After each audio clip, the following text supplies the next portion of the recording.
भगवान ने 16,108 विवाह, इतनी पत्नी, इतना बड़ा परिवार। आखिरी समय भगवान को भी कितना कुछ देखना पड़ा, अपने ही परिवार का अंत देखना पड़ा। भगवान के हजारों पुत्र हैं, पर उन हजारों में आखिरी में बचा एक। राम जी के गुरु का नाम बताइए जरा, क्या है? क्या नाम है? राम जी के गुरु जी का नाम है वशिष्ठ। वशिष्ठ जी के 100 बेटे थे। कितने? जोर से, जोर से। और वशिष्ठ जी के 100 बेटे मारे गए। किनके? राम के गुरु के 100 पुत्र समाप्त हो गए। कई बार आप परेशान हो जाते हैं, उदास हो जाते हैं, ये सब क्यों हो गया, ये सब नहीं होना चाहिए। घटनाएं, वशिष्ठ जी इतने बड़े ज्ञाता, इतने बड़े विद्वान, राम के गुरु, उनके जीवन में कष्ट आया है, तो हमें और आपके जीवन में कष्ट नहीं आएगा? इसलिए जीवन में कष्ट तो आएगा,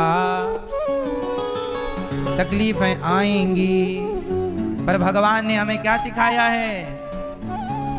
जो होना है वो होएगा। आप मुस्कुराया करिए।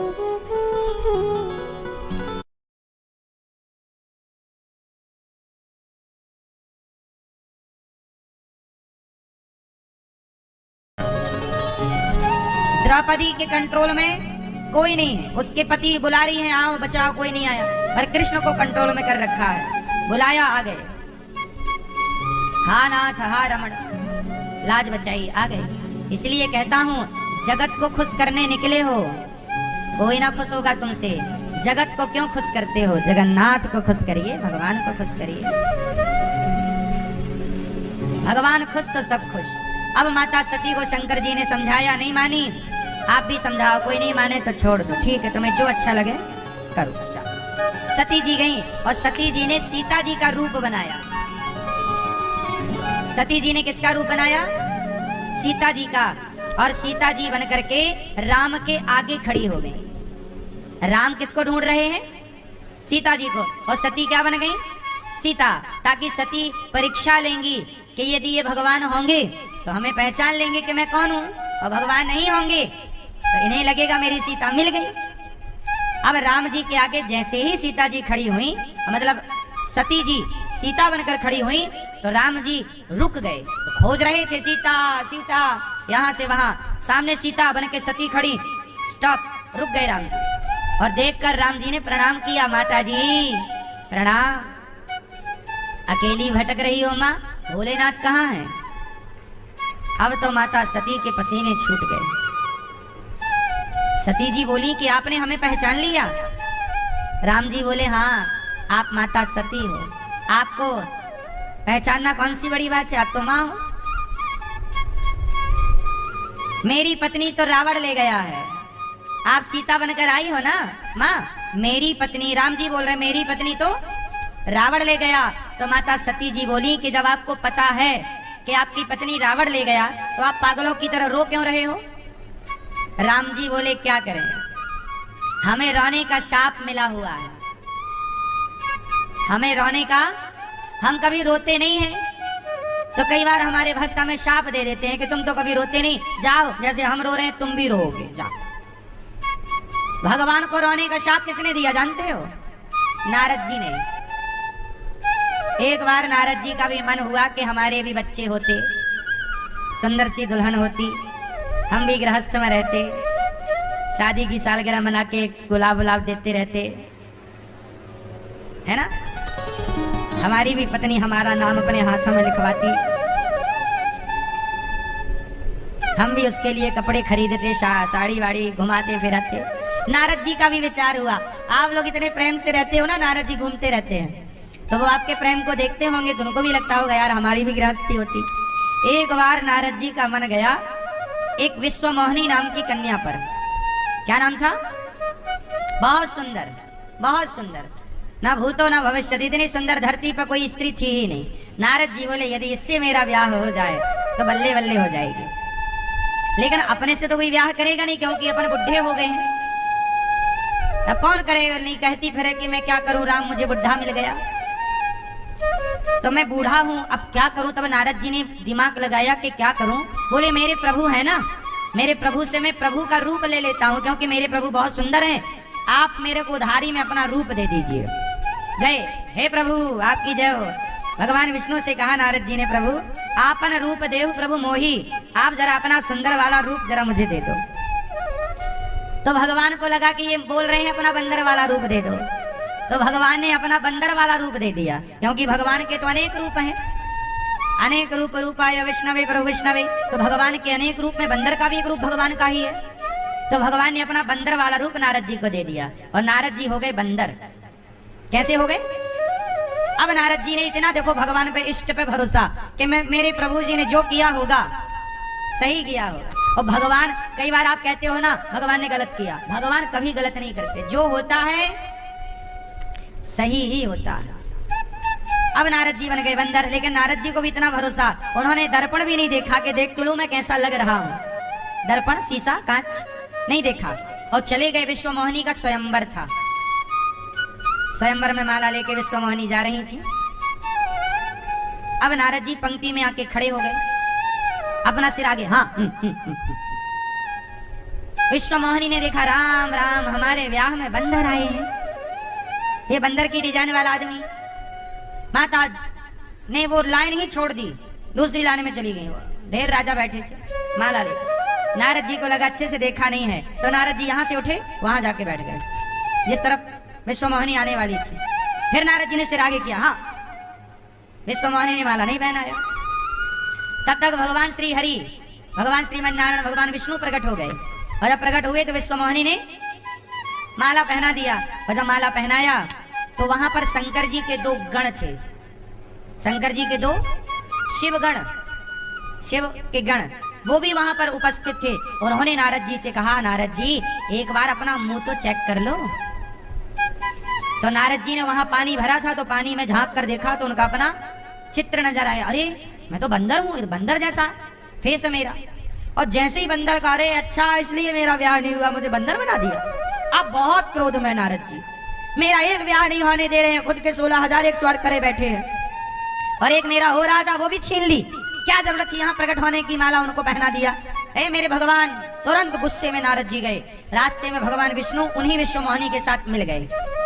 अब नारद जी, और नारद जी ने कहा, प्रभु अब मैं मर जाऊंगा।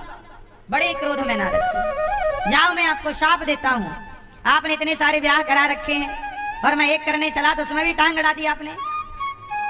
क्या जरूरत थी मुझे बंदर बनाने की? मेरा ब्याह नहीं होने दे सकते आप?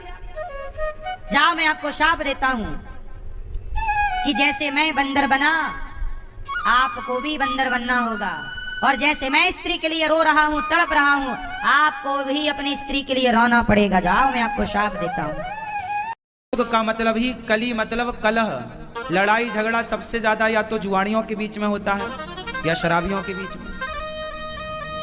ये शराब पीने वाला क्या करता है? अपनी माँ की आरती थोड़ी उतारता है, माँ को गालियां देता है।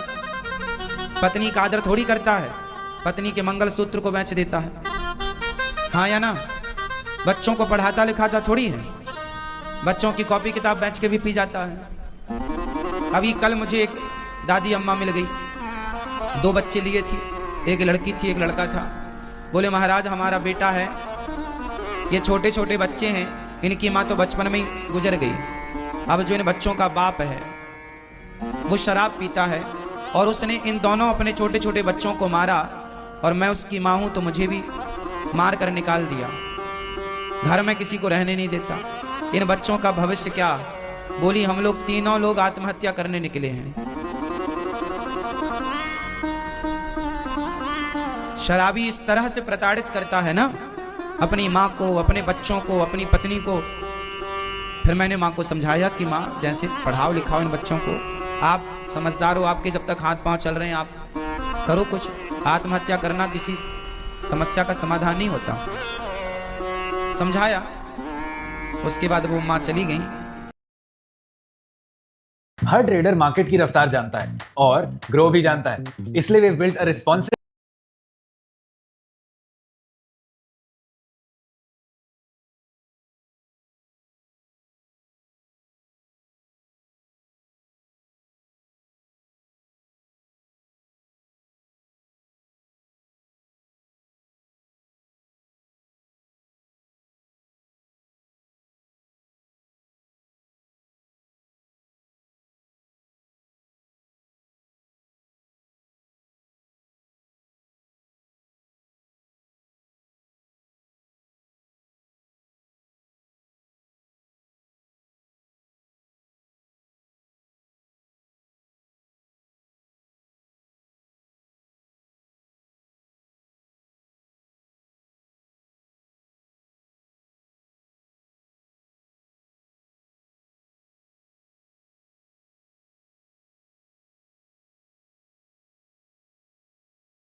ना फैलाना पड़े। तो खुद भी मजदूरी करता है और फिर शराब पी करके पैसे बर्बाद करता है, बीमार पड़ जाता है, तो फिर बच्चों से कहता अब तुम कमा कर लाओ। तो बच्चों को आपने ना पढ़ाया ना योग्य बनाया, तो फिर वो मजदूरी ही करेंगे। तो उनके बच्चे फिर मजदूरी करने के लिए मजबूर होते हैं। फिर उनके साथ धीरे धीरे जब बाप शराब पी के ऐसा हुआ तो उनके बच्चे भी फिर वो सोचते हैं हम भी शराब पिएं। इसलिए हमारे देश में गरीबी की जड़, यदि हर पिता पैसे कमाकर, मजदूर भी पैसे कमाकर यदि उसे सही जगह पर खर्च करे, अपने बच्चों की पढ़ाई लिखाई में, अपने लिए घर बनाए, अपनी ज़रूरतें पूरी करे और 2 पैसा बचा के अपने भविष्य के लिए रखे, तो बताओ गरीबी समाप्त हो जाएगी, उसकी होगी। भारत के प्रत्येक व्यक्ति की गरीबी जब मिटेगी तब भारत देश की गरीबी मिट जाएगी। और इसके लिए आपको विचारवान होना पड़ेगा, पैसे का सदुपयोग करना पड़ेगा।